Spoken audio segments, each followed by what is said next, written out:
Sasalita ka na ba? Imposible wala kang ibang aaminin. Kung tinago mo sa amin ang katotohanan mo, paano mo ma-assure sa akin na hindi mo alam yung mga plano ng mami mo noon at plano ni Carlos ngayon? Wala talaga akong alam, Dad. Wala talaga akong alam.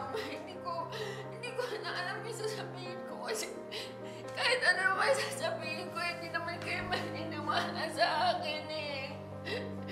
Dad, I'm sorry. I'm sorry. Wala po talaga ako alam. Dad, please. Dad, please forgive me.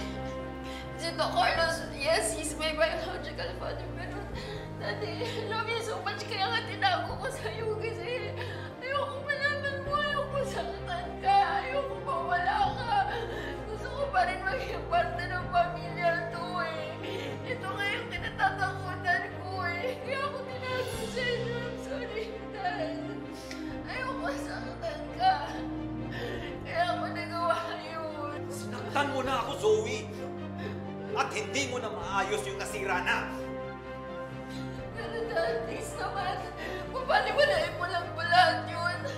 Lahat ng pinagsamahan natin dahil dito sa isang pagkakamali ko. Dad, please naman, please, I love you. Please forgive me, please. Please, tawanin mo na ako.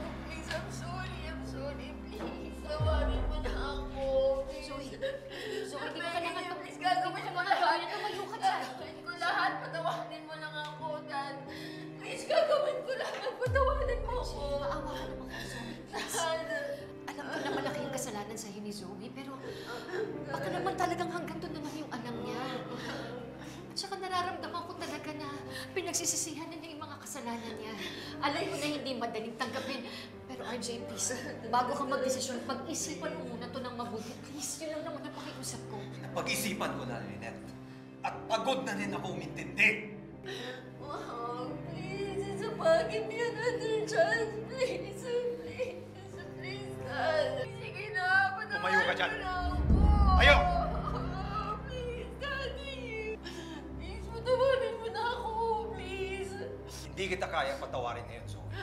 Pero dahil sa sinabi nila na inosente ka sa pakikisabuatan sa mga magulang mo, hindi kita kakasuhan.